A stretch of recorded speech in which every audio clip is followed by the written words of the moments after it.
afternoon and welcome to Sports Trade. We have a very impacting and impressionable 1-hour program for you. This afternoon, we have 2 new segments. That's where we're going to be introducing to you our trivia segment, where you can call in and win $300. And we also have for you our very first female Olympian. She is here. I won't tell you her name, but you can work it out. She was at the 1972 Olympics, and barring her participation at that games, she was in with her team, that is Team TTO. They were smack in the middle of the 1972 massacre, the Israeli massacre. She will relive all the moments from the start, from the day they landed in at the games to the day they left the games. So I will tell you, she will relive every single moment of that game to you, and she will tell you exactly what she's doing now when she came back from her studies. So sit back and enjoy our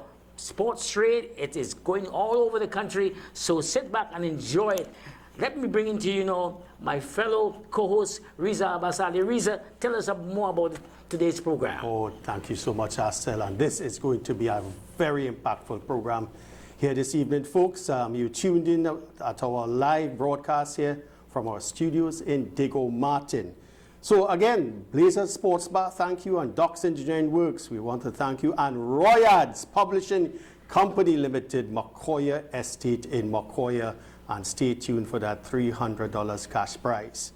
But do you know, we have reruns of this program, you know. We have reruns on Tuesday at 2 to 3 p.m., Wednesday at 2 to 3 p.m., and Friday at 10 to 11 p.m.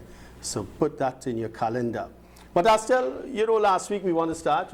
We had left off, as you know, folks, an interview with the Chief Executive Officer of Cricket West Indies, Johnny Grave, originally from Surrey, England. And in that interview last week, Johnny discussed, among other things, his move from Surrey, you know, to the West Indies, in particular Antigua. He spoke about Lara's appointment as performance mentor, which was, you know, very favorable. And then he also spoke about the early exit from the West Indies in last year's World Cup. So this evening, we have the last half of that interview coming up now, where he would discuss in some entirety the West Indies pay package, how much they earn, and how much the women earn. Astel, we're looking forward to that. Yes, I am looking forward to it, because I am sure most of you at home are also looking forward to hearing what the West Indian players are making, because I thought, like I mentioned last week, that they were the lowest in the world. But having listened to Mr. Johnny Graves, I realized that I had a second thought on the matter. Let's hear from Mr. Johnny Grave, Chief Executive Officer of Cricket West Indies. Do you think the splurge of T20 cricket all over the world, so many leagues, and big paying leagues, has that affected, in your opinion, and I think you would have discussed this already, the psyche of the West Indian player playing so much T20 cricket, bigger contracts compared to, I would suppose, CWI? What is your view of all of this T20 cricket being around our young West Indian players? Look, I think on one side it's very positive, you know, for young West Indians who are talented sports persons to think that by picking up a bat and a ball they can become a millionaire if they reach the top of the game. There are not many sports in the Caribbean that would afford that kind of remuneration to the level and number that our men, and, you know, with the launch of the women's IPL coming up in a few weeks, our female athletes are going to be earning $6-figure US dollars pretty soon per annum. So these are huge sums of money for sports, the majority of professional athletes in the Caribbean. So I think in terms of inspiring the next generation, you know, giving parents, I think, an understanding that if a child is talented and loves their sport and loves their cricket, that actually it can be a really good career for them. I think it's positive.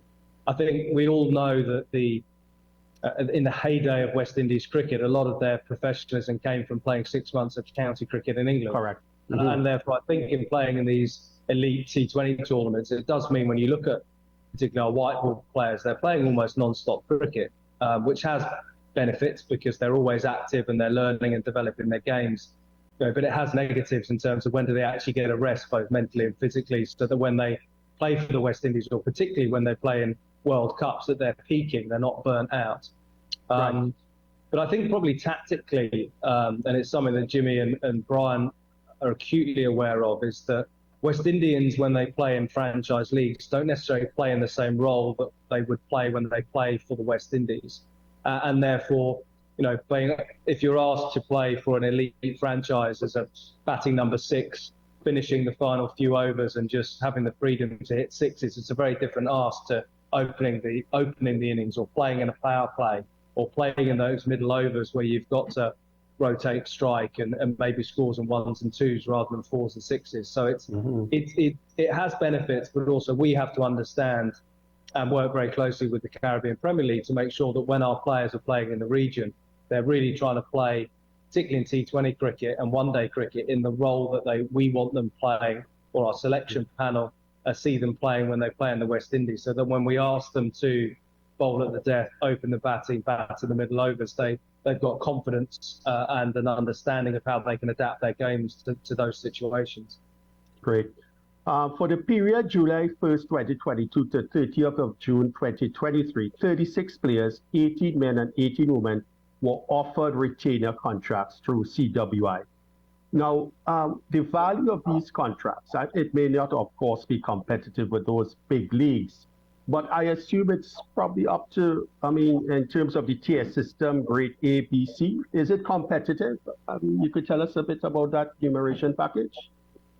Yeah, very much so. I would imagine that in terms of earnings, we're probably 4th or 5th in the world. Obviously, India and England and Australia would be complete outliers. But if we were to benchmark our player earnings against that middle tier of Pakistan, South Africa, New Zealand, for example, we're probably ahead of them. So it always makes me smile to a certain extent when West Indians say, you need to pay your players more. And I say, okay. Yes.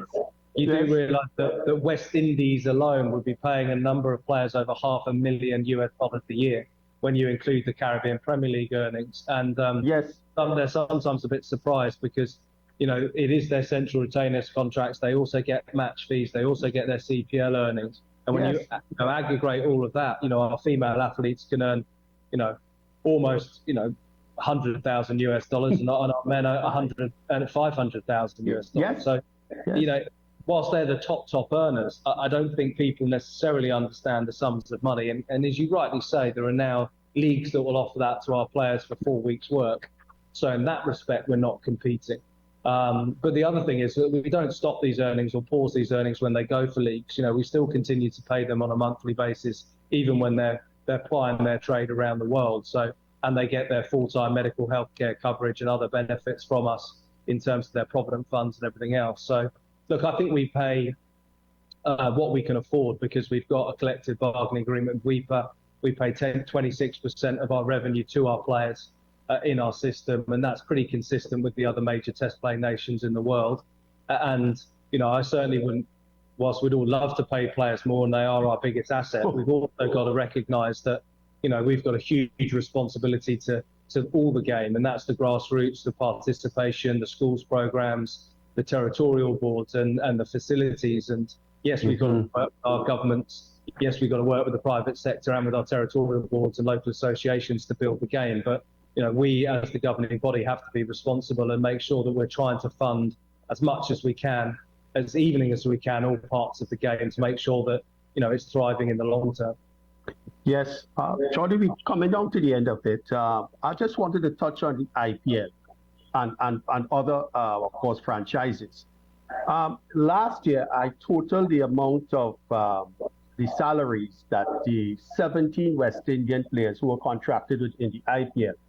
It added up to around $11 million or just above that. How does CWI benefit from this and all the territorial boards and the players' clubs? How is it distributed? Yeah, so the board of directors here a few years ago actually agreed that the release fees that the BCCI offer the international boards for effectively giving up 2 months of the international calendar to the IPL, albeit that's coming 2.5 months fairly soon. That the BCCI would pay 10% for us in a solidarity payment based on that number. So 10% of that total will come to us. Now, clearly, some of that's reduced through withholding tax. Okay. If players aren't available for the whole window, or they get injured, or they don't play in the games, their remuneration comes down. But we receive 10% of that, and then we split that equally, a third, a third, a third. So we keep a third Yes. to go into our central pool. A third of it goes to the territorial board. Thank you. And then a third of it goes to the local clubs. It's a slightly different model in the Leewards and Windwards, where that territorial board payment is split between the Leeward Islands, Windward Islands, and their local associations. But the principle is very much still the same, that a local club that produces a Karen Pollard or a Sunil Narayan or a Nicholas Poran will get rewarded for that investment. Yes, definitely. Yes, helping their youth, so that hopefully they can get the resources to keep their facilities as good as they possibly can be, keep their coaching programs going to produce the next Sunil Narayan or Nicholas Poran or Dwayne Bravo, for example. Well, Johnny, we really thank you so much, to chat with us here on IETV Sports Trade. Certainly, when you come to Trinidad, we would love to have you here as our guest. Thank you so much, and we really certainly wish you all the best in your future endeavors. Thank you very much, Reza. Anytime. Well, welcome back. You just heard from the CEO of West Indies, Cricket West Indies, Mr. Johnny Graves, and I'm sure he was listening carefully to what he had to say about the pay packages and to all the other subjects in which you are asking questions of us and you are asking yourself. So, Reza, let's talk a little about that pay package, man. Well, I mean, you heard it, you heard it, folks. I mean, this is apart from the IPL earnings. We're talking about current packages. We're talking about match fees. We're talking about CPL. We're talking about, benefits, medical care, all of that. A female athlete or cricketer can earn up to 100,000 US, and a male cricketer, the top ones, up to 500,000 US a year. I mean, Reza, this is where I think that there has to be a drive, a recruitment drive to let youngsters know, both male and female, that there is a very lucrative career being a cricketer. Oh, yeah. Not just cricketer. I mean, you can start at the age of 13, 9, 12 and come through the ranks, and you could make a comfortable living. And at the end of your career, you can open the biggest business that you want to open, man. For sure. Well, let's go quickly, to the recently concluded Trinidad and Tobago versus Windwards, Astel. Exactly. I mean, just quickly, Volcanoes 243 and 425 for 5. Trinidad 315, 225 for 7, barely holding on in the last day by a thread, I could say. Unfortunately, Vikash Mohan, our debutant, he was injured first ball of the match. I think his webbing got caught up there with the ball, and I think he's out for about 2 or 3 weeks. And he has been replaced, from what I read, by young Keegan Simmons. But Astel, you had any concern about this match? Well, about the game itself, I am still shocked at what I saw, because for the Red Force first innings, they opened with Carrie Pierre, which had me totally flabbergasted.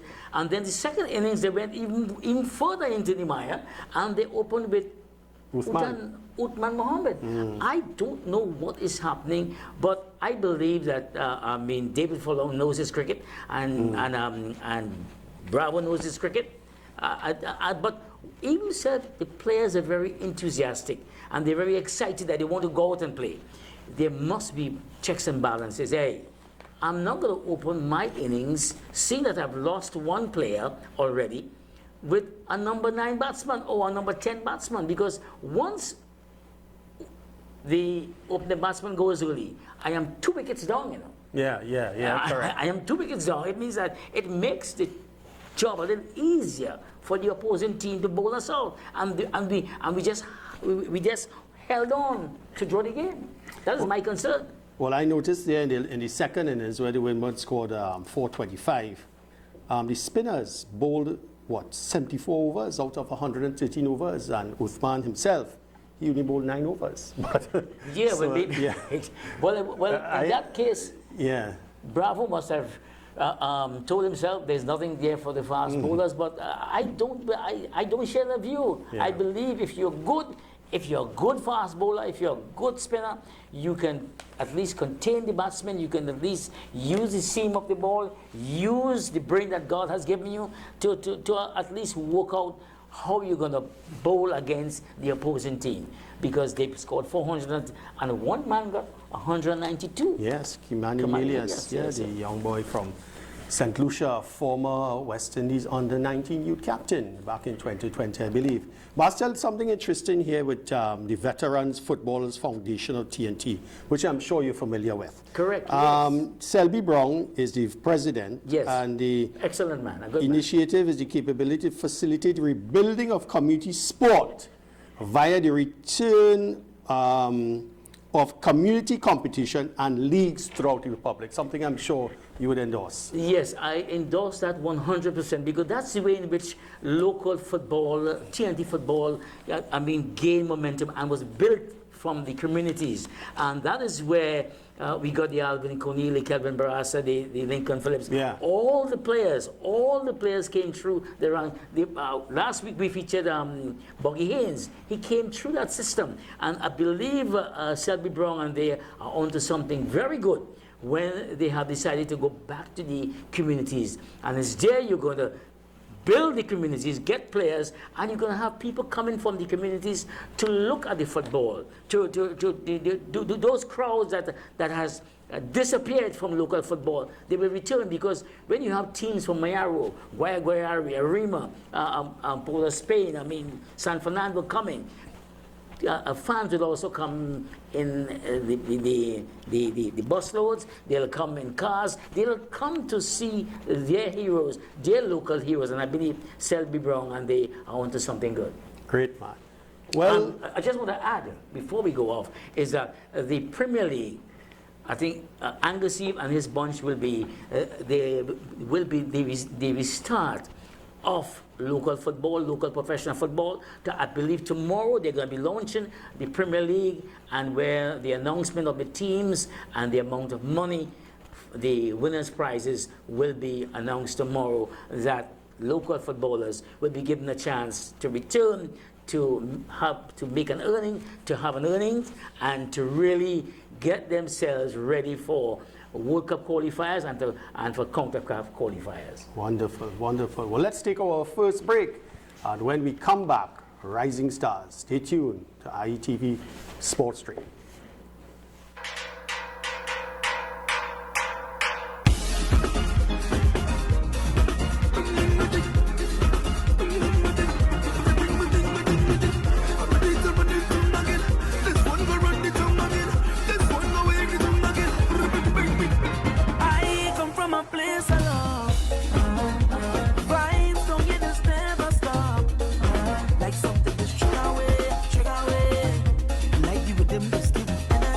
Are you ready to own your own home, but worried about time, money, and construction?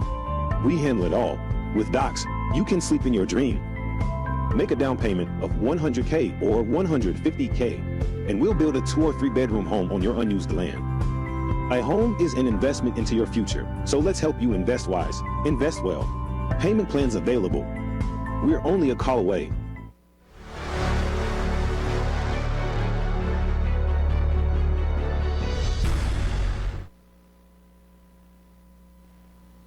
Welcome back to IETV Sports Train, Docs Engineering, Blazer Sports Bar, Dock Engineering, and Royards Publishing Company Limited, McCoy Estate. We want to thank you so much for your sponsorship.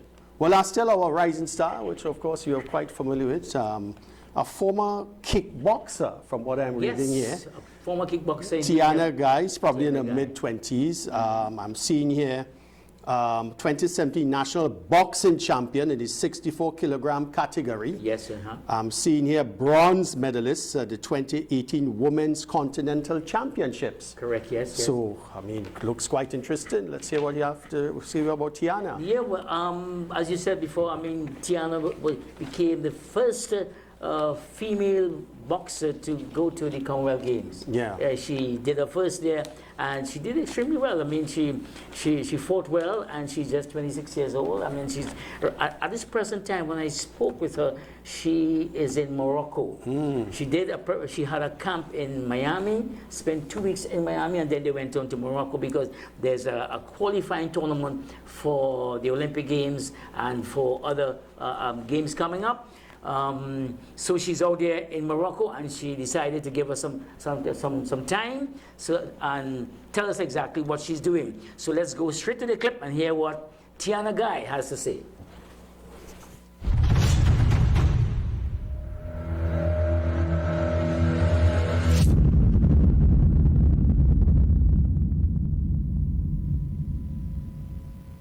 Good morning to you. Good morning to you. Good morning to you too. all the way in Morocco. All right, Yes. Tiana, let's get into it one time. Okay? Mm-hmm. So Tiana, welcome to Sports Train. You are on Rising Stars. And you are a star indeed because I'm looking at some stats here, and that you created history by becoming the first female to represent us at the Commonwealth Games in the sport of boxing. Tell me about how that feels, Tiana, to be given to have attained such an honor. It's always what's we're looking for. It's always an honor to create history for the country and for myself. But I think what that speaks into more is the quality of coaches and team we have in Trinidad, that we're able to produce athletes to that level to, break history and push the barriers and push the boundaries set. Tiana, you are an elite boxer. It means that you are given support. Let's talk about your support team, the people around you. And you mentioned it just a while ago, but expand on that. Your parents and your coaching staff. I know that you have a good coaching staff. Tell us about it. How good are they? In my opinion, they are the best. My coaching staff consists of on the boxing side, Ronald Cox, Rawson Dopwell, and Coach Yuri. I also partnered with a company called Allegory, that what we focus on is mental training. So being able to work on, holding focus, switching in between tasks correctly, making sure that even though I'm in a high pressure situation, I could still listen to, the coaches and the instructions and stuff like that. I also have massage therapist team that I work with, run by Sherwin Jackson. He makes sure that, my body is able to execute the work. I also have strength and conditioning coach, Southpaw, Ben Hughes. He is responsible for the conditioning and making sure that I'm able to execute what I need to in the ring. So, Tiana, tell me something. I mean, did you expect when you get into the sport of boxing it to be so difficult? I mean, so technical one, and to be so demanding on your time and your effort? You thought maybe it was just a walk in the park, but now you realize the extent of the intensity of work? Yes. To be honest with you, when I first got into the sport, first I didn't think it was that much of a technical sport until I started getting beater. I would see inspired sessions, and I realized, okay, it's more than just throwing punches and anything comes to mind.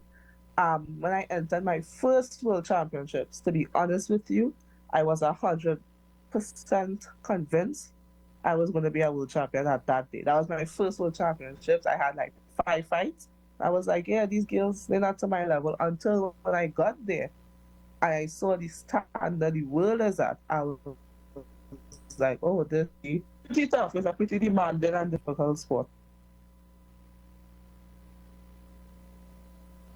Okay, well, there you have it. I mean, we spoke with Tiana Guy, who is out in Morocco, and she's seeking to get points to qualify for the Olympic Games and to move on to the World Championships. So she has a huge task ahead, but I believe that she's ready for the task which is ahead of her. So, Reza, I mean, we come on to our newest segment, Sports Trivia. I hand it over to you. Oh, yes, we want to thank Royals Publishing Company Limited, 7A McCoy Industrial Estate, Macoya, 6450423. All roads in education lead to Royals Publishing Company with books designed for both primary and secondary schools. Parents, students, and teachers are welcome at RPC, Macoya Industrial Estate, www.royads.com. So we want to thank again Royads, and Royads is now sponsoring $300 cash. Astel? Exactly. I mean, if I wasn't sitting here, I would have been calling in right now. I mean, getting the numbers, going to really win that cash prize. So, Director, can you put the numbers on for us and let us see on the photo, identify this sportsman, live calling at 223-1601 for $300 cash. Who is this Trinidad and Tobago famous sportsman? I'm sure people would know him. Well, let's see if they are on song with you, Reza. Let's see if they know who is that man on the screen right now. 223-1601. 1601. So you can pick up the telephone now and call us at this time to get cash prize of $300. Like I said before, if I wasn't sitting here, I was at home, I would be calling in right now to get that amount of money. Well, this is up for opportunity. We just want to remind our listeners, or viewers, sorry, that we have our first Olympian woman athlete in the house, Miss Laura Pierre. Yes, Miss Laura Pierre James. Laura Pierre James. When she went to Olympic Games in 1972, she was Laura Pierre. But now she has added another name. She has added some additions to her name. Mm-hmm. Yeah, and that would have been 1972. You know, talking about that in that games, as we wait for the $300 cash prize call. Yeah. Mm-hmm. I'm noting here still that there were 19 athletes, 18 men, and Laura was the only sole female athlete. Only female athlete, and amazing. And she was just a babe, 16 years. 16 years. I mean, you're still at high school. You're still in Form 4. And there were some quite interesting names. The athletics, Ainsley Armstrong, Rudolph Reed, Lennox Stewart, Hazley Crawford. Hazley Crawford, yes. You know, who turned out to be the star in 76. Arthur Cooper, Trevor James, Charlie Joseph, you're well known to you. Charlie Joseph, yes. Yes, Charlie, because I was told by many track and field fans that Charlie is one of the most prettiest 200 meters runner that they have ever seen. And it's just unfortunately that Charlie never really captured a medal at any one of the major games. There was Patrick Marshall, and guess who? Edwin Roberts. Edwin Roberts, yes. A part of that famous goal. Yes. All right. So caller from Santa Rosa. Good evening. Good afternoon. Caller from Santa Rosa. Oh, yes. Okay, so can you tell us who is that famous cyclist with the bike? Gene Samuel. Gene Geronimo Samuel, you were saying? Yes. I think he said it. Yes. Gene Samuel. Yes. Yeah. Could you listen on the phone and not from the television, because you're having that delay and we are wondering if you were saying it right, but we heard your answer. So listen to us on the telephone and not on the television set. Caller from Santa Rosa, are you listening to us right now? Yes, I hear. Right, so you are the winner, and we say congratulations to you. Reza, speak with him a little more. All right. So caller, you are correct. Our first caller, of live calls. I want to thank you very much. So you'll get stay online, and you'll get the information from the director, and we'll go from there where you can collect your prize. Thank you so much. Royals Publishing Company Limited, Astel. And I thought we had a tough one, but the caller from Santa Rosa made it quite easy for himself. All right, so okay, we take another break, and when we come back, Olympian 200 meters. This is Laura Pierre Daniel. James, my errors. Okay, so we take the break, and we come back as Laura Pierre James, a sprinter from Arima, originally from Arima. Stay tuned to IETV.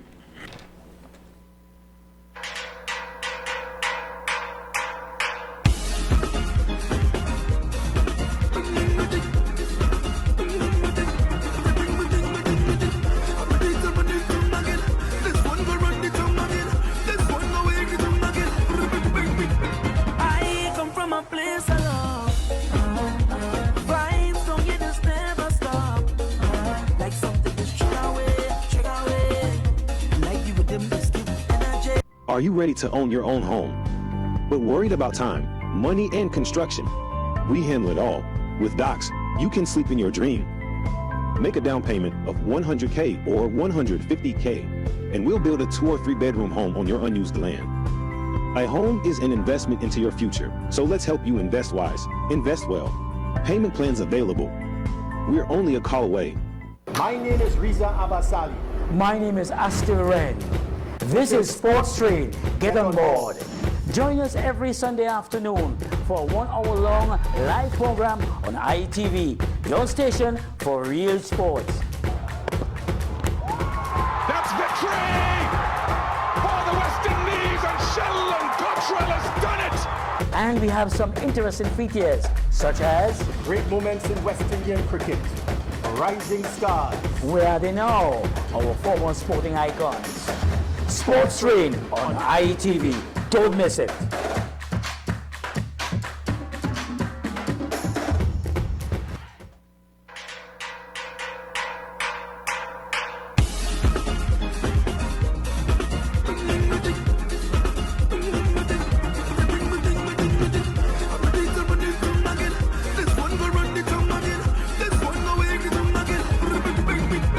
I come from a place of love. Vibes don't get this never stop. Like something just trigger away. Like you with them this give me energy. Are you ready to own your own home, but worried about time, money, and construction? We handle it all. With Docs, you can sleep in your dream. Make a down payment of $100K or $150K, and we'll build a 2 or 3 bedroom home on your unused land. A home is an investment into your future, so let's help you invest wise, invest well. Payment plans available. We're only a call away. My name is Riza Abasali. My name is Astil Ren. This is Sports Train. Get on board. Join us every Sunday afternoon for a 1 hour long live program on ITV, your station for real sports. That's victory for the West Indies, and Sheldon Cottrell has done it. And we have some interesting features, such as Great moments in West Indian cricket.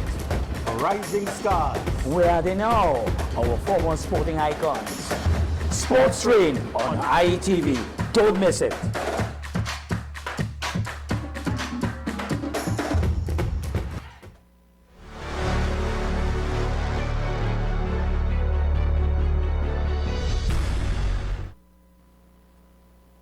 Well, welcome back to Sports Train, and this is a moment in which you have been waiting on for quite a while. But I must say thank you to our sponsors, Docs Engineering Works Limited, Blazer Sports Bar, and Royals Publishing Company Limited. Thank you all so much for showing faith and confidence in this program. And like I have said before, you were waiting on this moment to see who is our Olympian, first female Olympian to go to the Olympic Games, and is Laura Pierre James.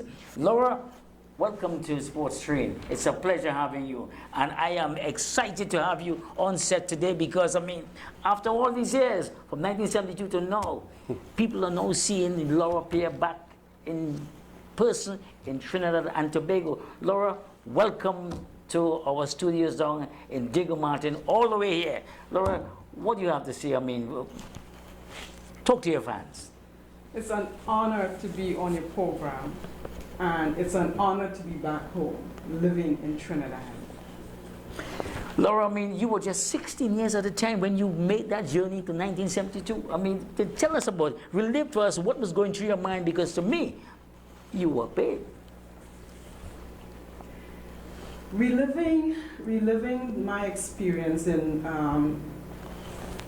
going to the Olympics, it was a horrendous experience, but yet still it was a very good experience. Yes, I was only 16, but back then I was very mature based on me making international teams at the age of 11 and a half, 12.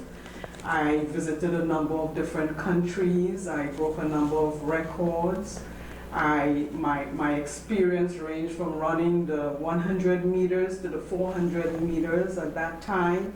There was no time to specialize. All I was thinking is running and doing a good job on behalf of our nation. So, I mean, because I also found out that you came from a family of 10. Correct. 10, and you were the sprinter. Your brothers and they couldn't caught up with you at all. They try all their best. Tell us about that home upgrowing.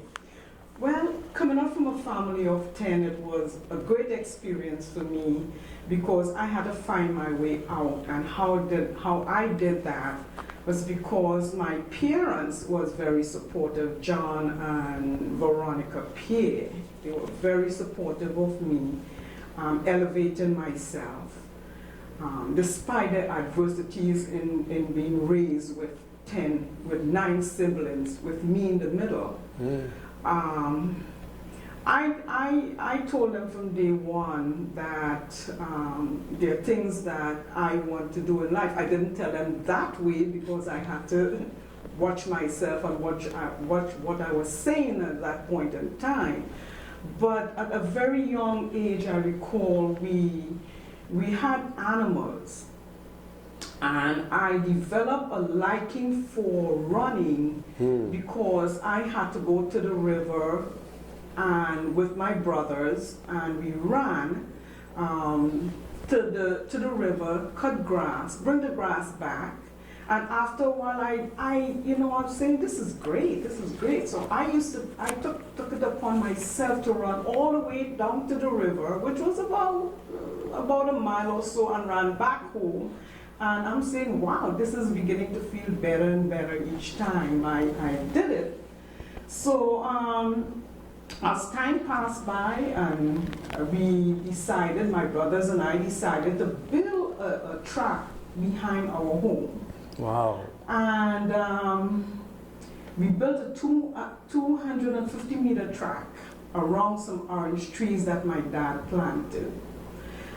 We worked and worked at it. We dug up all the roots, all the grass, and we made sure the track was safe.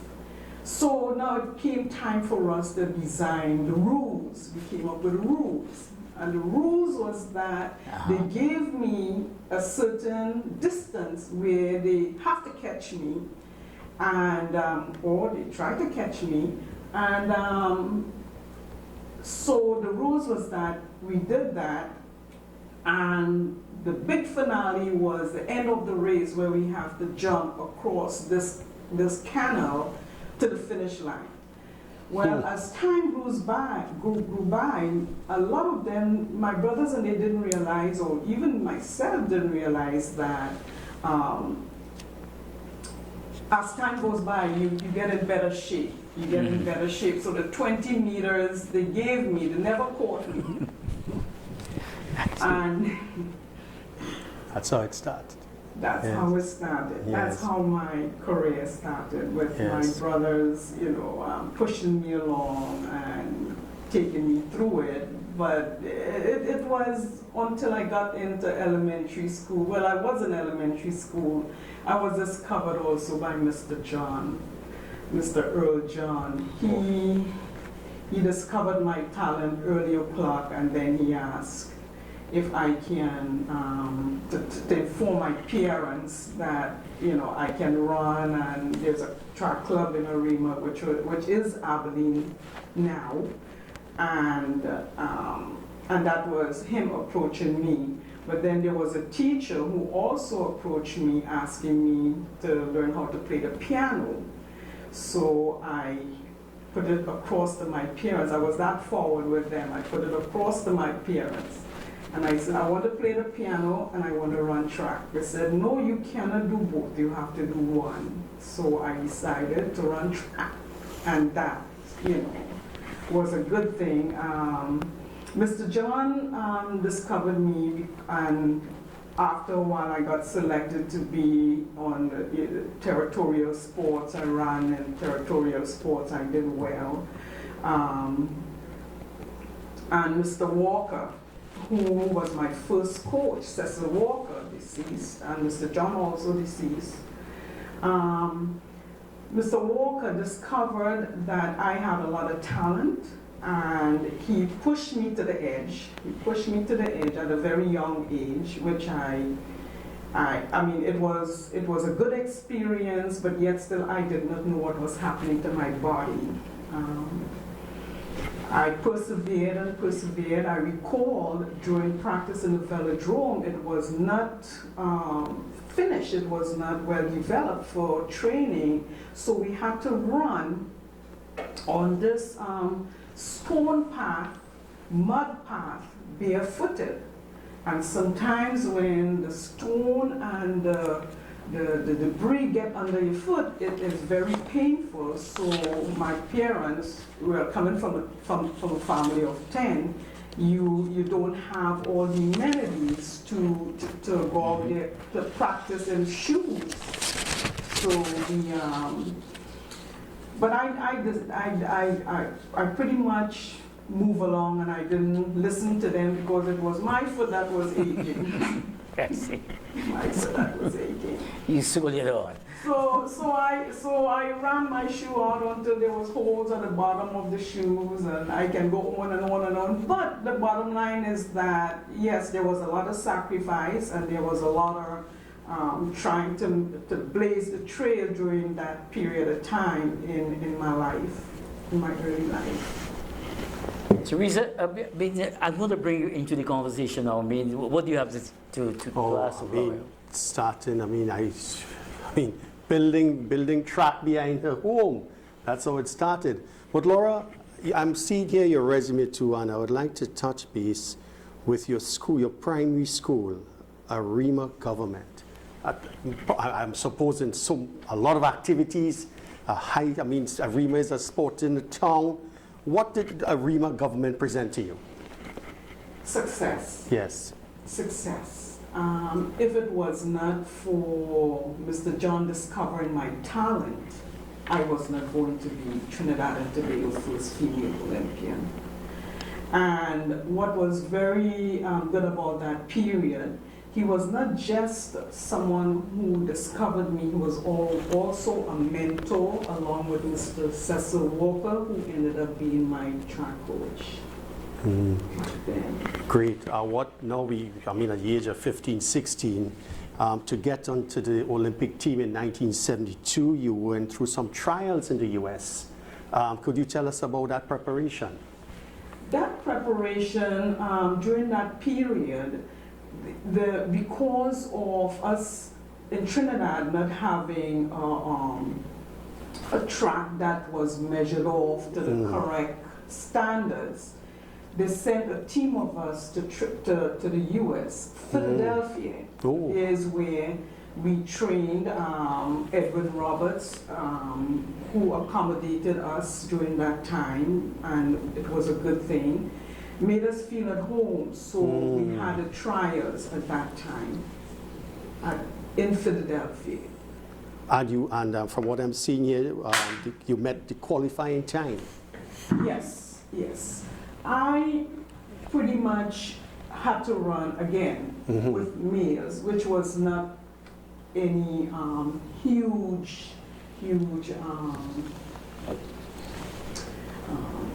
It was not new to me. It was not new to me because all my life I always was engaged with, the opposite sex, running with them. So I ran with the males at that time. I was the only woman to be in that trial.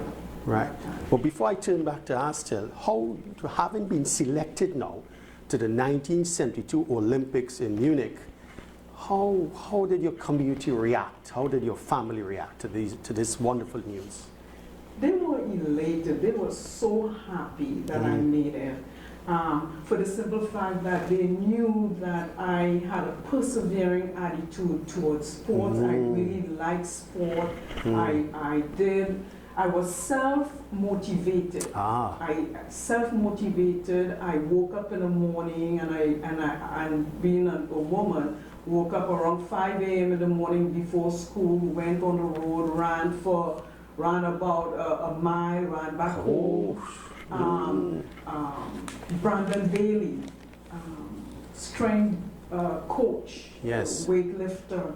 he turned to me and he said, Laura, you need to start lifting weights. I listened. I did what he asked me to do, not during practice, but after practice. Wonderful. Mr. Walker, on the other hand, he noticed he was a very good coach.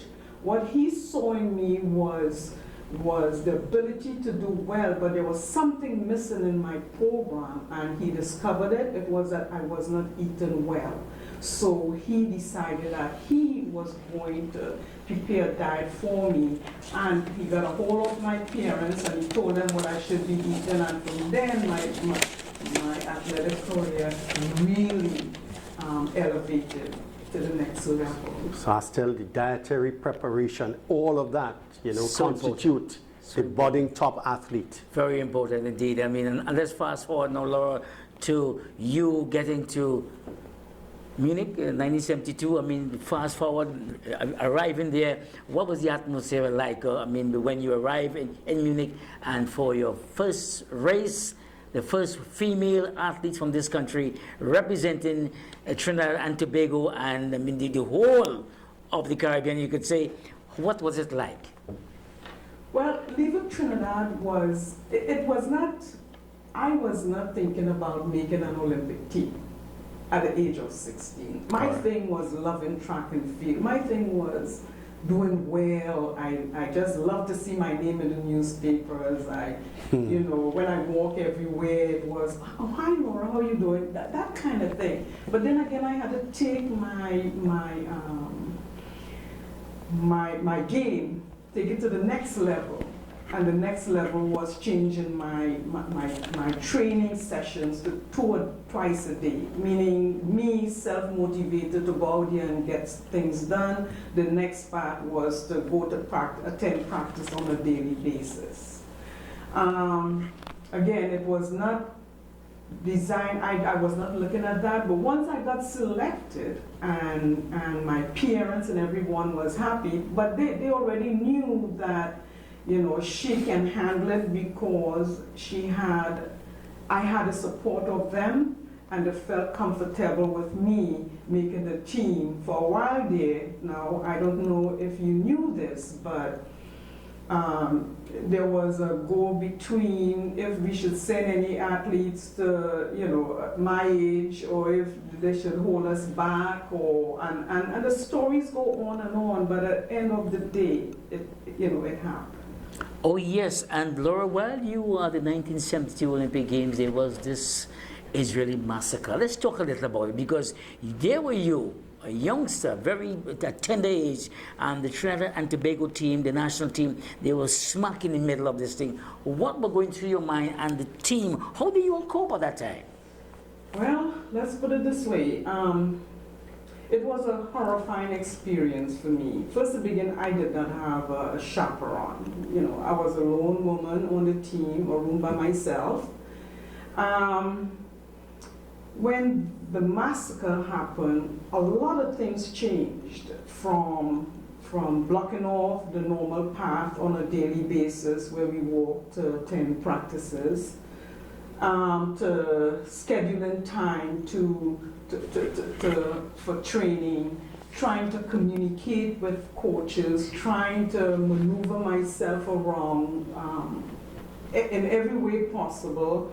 Communication was poor. The only thing I knew was receiving a call that particular day that don't leave your room, stay in your room. There's some Israeli athletes got killed, and I began to panic. Okay, so we take a break now, and when we come back, Laura will address her race, her qualifying race, and what she's doing at present, having returned to Trinidad. So let's take a break now.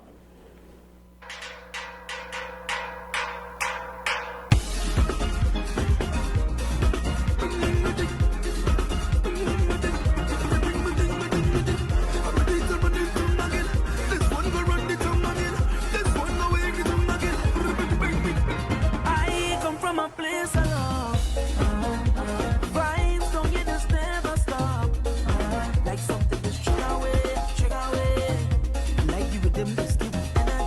Are you ready to own your own home, but worried about time, money, and construction? We handle it all. With Docs, you can sleep in your dream.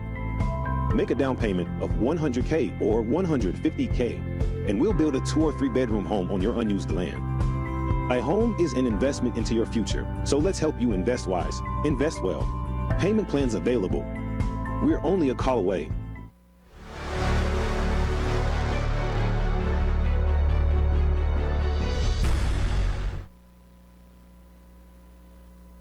Welcome back, and we must say thanks to our sponsors, Docks Engineering Limited, Works Limited, Blazer Sports Bar, and Royals Publishing Company Limited. Thank you all so much.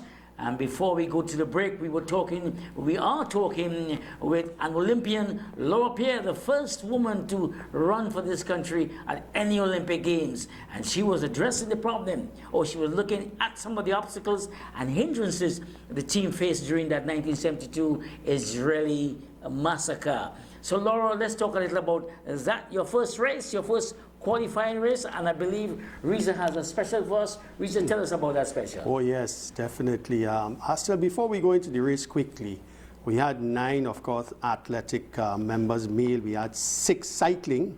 I think we had 2 in sailing and 1 in swimming. And those were 18 athletes, and Laura is, of course, the first female. So there were 19 athletes down there, and big names, even including Hazley Crawford. But on that day of her first race, and I have the names of the race, lane 4, I believe it was, and the lineup, Laura, from what I see here, and all of them were basically, you know, nobody was more than 25. Ellen Strofel from East Germany, big names there, Astel. Correct, Palm yeah. Green, US. Una Morris from Jamaica, I'm sure Laura might have known her.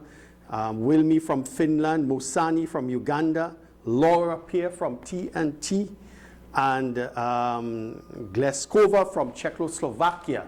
So you lined up in this race with these big names. I'm sure you probably may have known some of the names. What was your mental state like as you stooped down there to run this race and the gun is about to go off? Very nervous. I was very nervous. First to begin, when you walk into the stadium and you look around, you see yourself in a hole. In a hole? In a hole, you know, with a track. Right. Because of the steepness of the seats. And looking around and just getting on your marks, you're shaking. A lot of self-talk, a lot of calm yourself. You cannot shake on the starting blocks. And there is where, once the gun went off, that was it. I was gone. I was in another world by itself. But it's a normal feeling to be nervous during that time once you get into the blocks. Prior to and when you're in there, but self-talk really calm you down and have you focusing on the gun itself. Well, your timing on that race, I see, was 26.32. And the other, the top of it was, 3 seconds more, which is, of course, it's a big span. But right. Were you satisfied? Did you expect that kind of timing? Were you over expecting, or you knew you completed the race? Well, you know, based on the factors that the massacre transpired, right. I was not in touch with my team. I was in a room by myself. I had no idea when practices were, those kind of things. You know, had an impact on my time and my performance. Lost some night rest. Yes. And all these things that transpired during that period, it just kind of threw me off my game, my game plan. But the main fact that I made it to the games, and I made it on time to my heat, where versus other athletes did not make it at all because of the change in schedules. Everything was all in a disarray during that time because of what transpired at the 1972 Olympics. and Yes. the killing of the Israeli athletes. Right. And, Well, there's a girl from East Germany, Stetcher, won the gold. correct. Bale, is it Boyle? Boyle from Australia won the silver. And Swezniska from Poland won the bronze. Now, after this 1972 Olympics, and Estelle was thinking about the same thing also, the next Olympics was in Montreal in 1976. That's where Hazley Crawford won the gold. What happened after 1972 Well, it was... in terms of a career in track and field? Yeah. Yes. It was a traumatic thing that happened to me during that period in my life. Right. And there was no support to say, you know, I just totally was in disarray, that I'm feeling that my life, I was almost killed or whatever the case may be. So many different things going through your head at that period and time. And no one to sit down and help me dissect what transpired. So therefore my whole self-being was, you know, I don't think I want to run track anymore. And that was, you know, kind of early, it happened early in my life as I moved forward. I tried to pick up myself moving forward, enjoying track and field, trying to get that energy back into me, but it was a down moment for me after the 1972 Olympics. Estelle? So Laura, I mean, now what are you doing presently? Because as we look at the clock, time is ticking down very quickly. What are you doing at this present time? You're back in Trinidad, you attended university, you obtained your bachelor's and your master's degree. What are you doing right now? Currently, I am volunteering my services to the Catholic Church. I am volunteering with some missionary work. I intend to come out of, well, I had started coaching when I returned to Trinidad, and I stopped. So now I am returning out of retirement, getting ready to start coaching again and start pulling my life together back. Let's talk about, I mean, that club, Arima Abilene Wildcats. I mean, you have intentions of revitalizing or reviving the club. Let's talk a little bit quickly about that. I think Abilene Wildcats is in a good place right now, and I am more focusing on female athletes, coaching females. It seems as though there is a downfall or undercurrent that our female athletes, we are not developing enough female athletes in Trinidad right now. So I think that is my focus in doing some training and doing some workshops, trying to find a way on how that will work. How responsive, I mean, have you been given positive response for your efforts, I mean, presently? Because, I mean, it is something that you are trying to break the barrier. You are trying to get people to think different, to go outside of the box, from the ordinary. Well, right now, the energy is good. Parents are asking me to come back and coach, and that is a good sign that I am an effective coach, and I am going to utilize that energy to get back into coaching. Reason? I give you Well, we are just about ending. Time has flown so fast. Estelle? Yes. Laura, what is your message to the youth of the nation? You have, I mean, being represented. You are at the highest level of Olympic competition. The youngsters, there are potential. Sports and education, your profile is, I mean, absolutely magnificent in terms of your community involvement, active member of a New Government School Reunion Committee. What is your message to the youth of the nation? Right now, our youths are very in a chaotic stage. You know, everything is so different versus when I was running, and now they are going through some horrific time in their lives, and what I can say to them is that they need to stay focused. Excellent. Have a passion for what you're doing. Yes. Have a persevere in anything you're doing and stay positive. Excellent. Well, Laura, thank you so much for having you, on this very auspicious day and this very important program. Where are they now? Because we are looking for people such as Laura Pierre and all the Olympians who have given their lives, who have sacrificed all the time and effort to represent this country. And Laura, it's been an honor to have you on Sports Train at this time. Reza, Thank you take so us much, home. Laura. We appreciate your presence here. Thank you. Well, that's it for our show this evening. I hope you have enjoyed it, and we want to thank Darren and Melissa for the excellent production of today's program. This is Sports Train. My name is Reza Basali. I am Astil Ren. Sports Train, Get on board. See you next week.